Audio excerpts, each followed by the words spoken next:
Fake Goodwin here, and eventually we will like, subscribe, share, comment, all that good stuff, help promote and rank up my channel. Welcome to Strandoffate Reviews. We're going to be doing top 10 most anticipated films of 2021. This is my list, definitely not going to match up with yours. Maybe a few things might align with each other, but for the most part, I think this list will probably be pretty different from most people's top 10 list when it comes down to it. With that said, I want to hear your list in the comment section though, and your reasons for why that's your list. Doesn't have to be with each movie, but I am really interested in your top 10 favorite and why it's your top 10 favorite. With that said, let's go ahead and get into honorable mentions, because I've got quite a few. Alright, so honorable mentions on this one, Psycho Goreman. It's a movie that came out like last year, Canadian film or something like that. There's already reviews for it, so people have already seen it. However, I haven't seen it. It's getting dropped in America somewhere this month in the early 20s of this month, and it looks really interesting. The main character's personality, Psycho Goreman himself, his personality is right up my alley. It's definitely how I reply and react to people. I'm truly fascinated by this character, this trailer, this dark sci-fi comedy horror film. Absolutely looking forward to it, more so than most of the films this year. So, and this one's right around the corner. With that said, let's move on to the next one. Army of the Dead. Zack Snyder's Army of the Dead. This thing is going to start a franchise, a prequel, a spin-off, a sequel. Zack Snyder's Army of the Dead, a zombie film. If anybody can do something dark like this, it's Zack Snyder, and I'm really looking forward to it. I'm glad that his original approach got rejected because he wanted zombies raping women and impregnating them. I mean, I don't want to see a bunch of rotted cocks forcing themselves on women. Who wants to see that? WB didn't want it. He got rejected, set him back. You know, it's about a decade since his original approach, and that it got things to change, and maybe they're for the better now. I would imagine that they are for the better. Now that there are no zombie cocks and rape, I'm definitely interested in seeing now that that stuff's gone. So, with that said, up next, Godzilla vs. Kong. I mean, one of my best friends of all time, who's dead, would have really loved to see this modern day take of Godzilla vs. Kong. He liked these big movie monsters, the silver screen monsters, all that. He definitely would have been see this. I gotta see this for him. That's why it's not up in my top 10. I'm kind of seeing this on behalf of somebody else. Definitely hope it lives up to his expectations. Tomorrow War, that's another honorable mention. This one would probably be in the top 10 if I actually seen a trailer or something of it more than got the premise. That premise sounds insanely interesting. Bunch of people plucked from the past to fight in a future war. You got like Chris Pratt and a large ensemble cast of characters. It's definitely going to be a great film. Can't wait to see it. Alright, Dune is in my honorable mentions. I know a lot of people are like, what? But I'm not heavily invested in or familiar with the source material, so there are better reviewers to check out than me when it comes to this particular film, when it does debut, when it does come out. And Zack Snyder's Justice League is also in my honorable mentions. It would be in my top 10 if it was actually a movie. It's not a movie anymore. It's more of an event. I wouldn't even qualify it as a series with the budget that got thrown at that thing. The Snyder Cut movement, great work there. The progress they made, what they caused, what they brought. I mean, fans to have a voice, to be heard, and to be acknowledged. This is something unheard of. It's like stepping into an alternate dimension where you get Zack Snyder's version that you would have gotten. Of course, there are new entries and stuff like that along with it. With that said, though, let's go ahead and get into the top 10, breaking that down, because this is going on pretty long. Shang-Chi, but I'm only looking forward to it because the Mandarin is long overdue. Iron Man 3 dropped the ball, really pissed me off. I'm like, what are you doing, you bastard? But then they did a little short film that shows the real Mandarin coming for the fake Mandarin, and that was awesome, and maybe that guy will be in here. Fake Mandarin will be in here in the Shang-Chi movie. So Shang-Chi and the Legend of the Ten Rings, I was not impressed when they announced this character. I'm not a fan of the character, really. It's not that I dislike the character or anything. I'm just not invested in the character, and I'm like, really?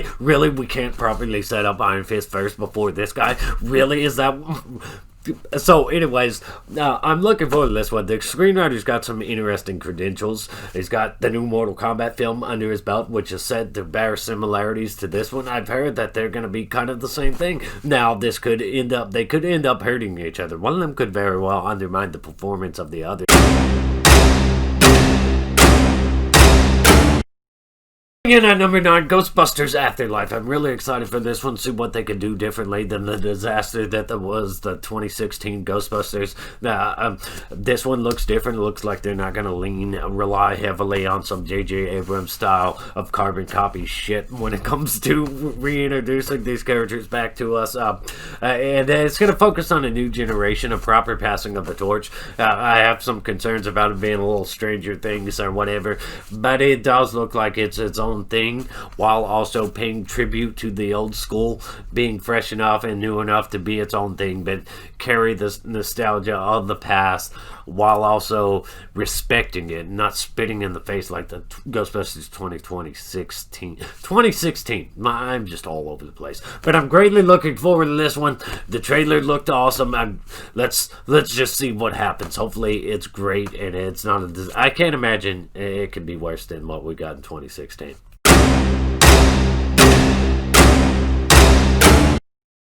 Resident Evil reboot. This is one I'm greatly looking forward to because the sets look awesome. They've accurately captured them, depicted them. They want to go with the stories of the first couple of games before the movies took off in a whole different action-oriented, absurd, ridiculous direction. Those Milla Jovovich Resident Evil movies.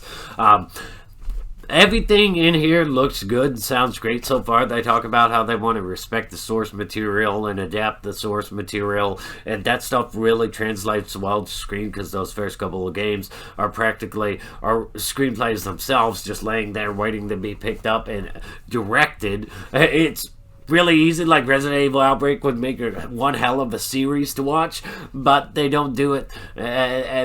Anytime anybody adapts a video game movie, they try to go in a whole different direction that just really loses its value. That's my opinion anyway. The only real problem I have with this is the affirmative action casting or the diversity matters stuff, because Claire, Jill and Leon, they've been intentionally casted for the casting on that was about diversity, not accurately depicting capturing the look of these iconic characters. They went for diversity matters. This is a film about fantasy, and when Christmas rolls around, you ask for G.I. Joes, not cheap dollar store knockoffs that fall apart when they come out of the package. And that's not a race thing. It's just you don't change these iconic characters, the look of them, because not only is playing the part important, but looking the part is important.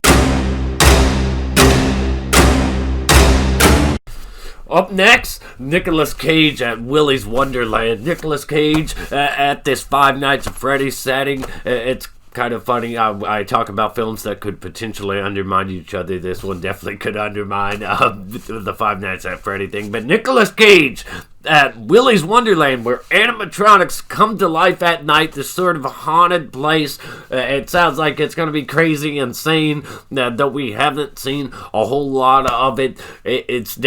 We know what Nicolas Cage likes to do. We know what kind of expressions and shit to expect. Some really over-the-top, crazy, zany shit. It's going to be a blast. I don't think it's going to be some kind of masterpiece or award-winning thing. It's just going to be a fun, entertaining film, much like Nicolas Cage. I mean, look at the stuff he's done. Mandy, Color Out of Space. Expect something crazy, especially because it's Nicolas Cage.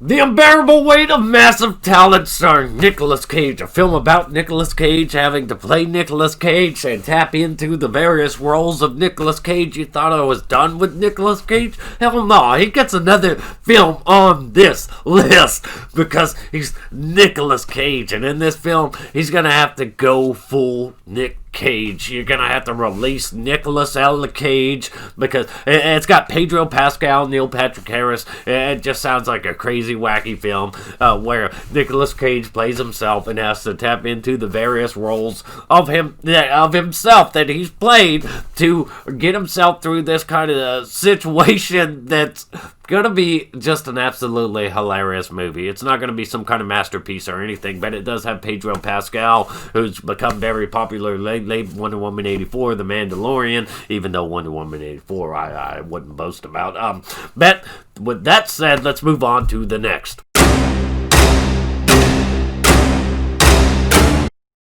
Next, James Gunn's Suicide Squad, one I'm greatly looking forward to because James Gunn has such a dark, sadistic sense of humor, and it's got a large roster. It really is going to be a Suicide Squad film. It's going to be more like Rogue One. All these characters are just going to get slaughtered. He supposedly got told he can pick anybody he wants from DC, but he chose all these really like Z-lister characters and just lambs for the slaughter, so it's going to be fun to see. It's going to be amazing. And it's already getting like spin-offs with Peacemaker and stuff like that, so I'm curious to see what they'll do next and how this works out. I think it's going to be insanely entertaining, maybe one of the most entertaining films of the year.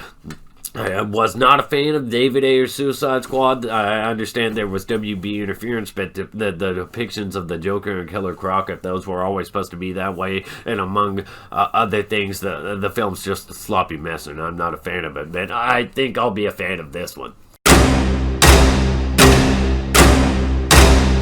Alright, Morbius! This one I'm excited for because it's supposed to tie into Venom. It has the Vulture in it from the MCU side of things. This is going to be the whole kicking off point of the shared universe for Sony's side. And it's going to be very interesting to see what tie-ins it has, because we know that Tobey Maguire's Spider-Man is graffitied on the wall with murderer underneath it. It'll be interesting to find out what happens there. The fact that Tobey Maguire's Spider-Man is supposed to come back for Spider-Man 3 is just, this kind of stuff is amazing. The level of intrigue and mystery is mostly what I'm about. Not so much the character Morbius, but what's going to happen in his world. What's the setting? What's going on? What's happened? Where are we going with it? Those are the things I'm really interested in when it comes to this particular film. So let me know your thoughts and opinions on this one. Bet it's made my top 10.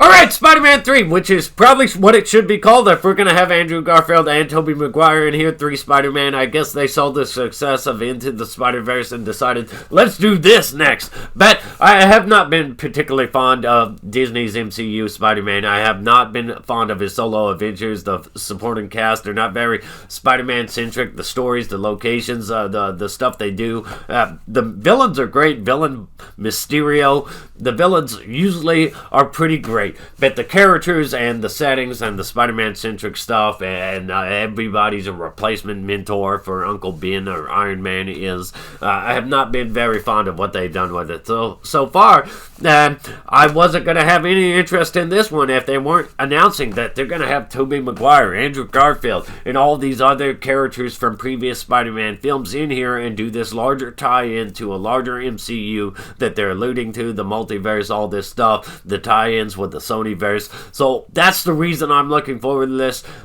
for those more nostalgic characters, those other characters, and whatever possibilities it has to do with the Sony shared universe and what they can bring us. Maybe we can get more films from Andrew Garfield and Tobey Maguire as Spider-Man. That sounds pretty far-fetched, but it's possible. I mean, but let's move on to the next.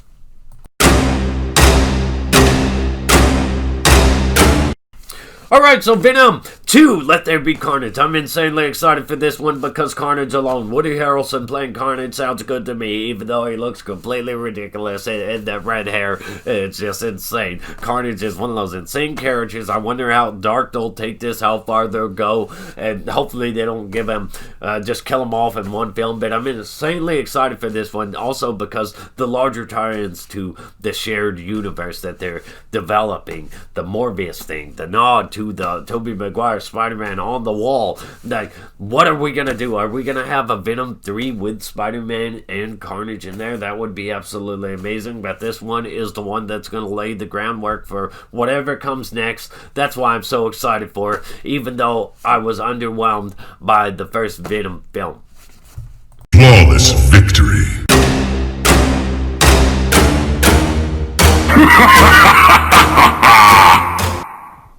Mortal Kombat is absolutely the #1 movie I'm looking forward to this year. I know that's ridiculous with the tremendous disappointment, god-awful disappointment that Mortal Kombat Annihilation was. Mortal Kombat has dipped its toes into live action plenty of times, not just the first 2 films with... they had that live action series. They've had multiple live action series, even old school ones.